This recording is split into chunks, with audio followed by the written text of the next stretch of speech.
Good morning बच्चे, कैसे हैं आप लोग। आज के इस नए वीडियो में आपका स्वागत है। आज हम लोग चैप्टर 19 अपना अपना कहानी के बारे में अध्ययन करेंगे। इससे पहले जैनेंद्र कुमार जी के जीवनी के बारे में जानें। उपन्यास सम्राट प्रेमचंद्र के बाद हिंदी कथा साहित्य को तेजी से आगे बढ़ाने वाले कथाकारों में जैनेंद्र का नाम अत्यंत सम्मान के साथ लिया जाता है। इनका जन्म 1905 में उत्तर प्रदेश के अलीगढ़ जिले के कुरियागंज में तथा मृत्यु 1990 में हुई थी। इनकी कहानियों में मानव मन का सूक्ष्म चित्रण मिलता है।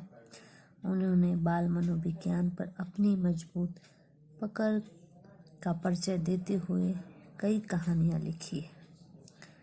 बाल चरित्रों को जैनेंद्र जैसा चित्रांकन करने वाले कहानीकार कम है। बाल पात्रों को आधार मानकर उन्होंने अनेक महत्वपूर्ण कहानियों की रचना की है। प्रस्तुत कहानी में भी जैनेंद्र कुमार ने बड़े ही मार्मिक ढंग से एक ऐसे गरीब बच्चे का चित्रण किया है जो नैनीताल की भयंकर सर्दी में भूख और ठंड से ठिठुर कर मर जाता है। कहानी के माध्यम से लेखक ने बड़े व्यंग्यपूर्ण ढंग से यह बताना चाहा है कि समाज में जो लोग सुख सुविधाओं से संपन्न है वे समय पर ऐसे बच्चों की सहायता करते नहीं। बाद में उनके करुण अंत पर यह सोचकर स्वयं को तसल्ली देते हैं कि उनका भाग्य ही ऐसा था।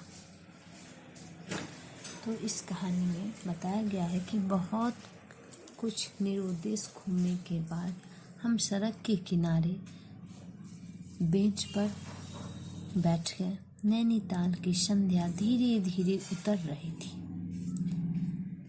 संध्या हो रही थी। रुई के रेशे से भाप के बादल हमारे सिरों को छू छू कर बेरोक टोक घूम रहे थे। हल्के प्रकाश और अंधियारी से कभी वे पीले दिखते तो कभी सफेद और फिर जरा अरुण पड़ जाते, जैसे हमारे साथ खेलना चाह रहे हो। 5-10-15 मिनट हो गए। वहाँ ठहरे 5-10-15 मिनट हो जाता है। मित्र के उठने का कोई इरादा नहीं मालूम हुआ।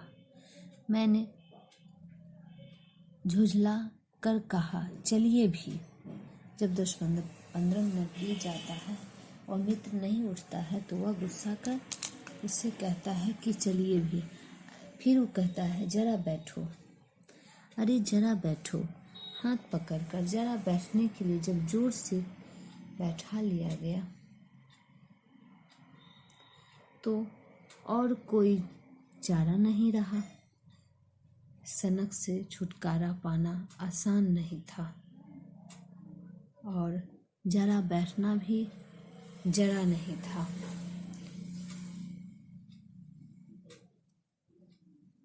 चुपचाप बैठे, तंग हो रहा था, कूढ़ रहा था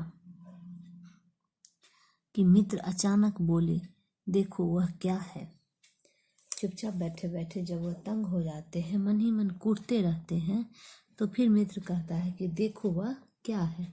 मैंने देखा कि कोहरे की सफेदी में कुछ ही हाथ की दूरी से एक काली सी मूर्ति हमारी तरफ आ रही थी।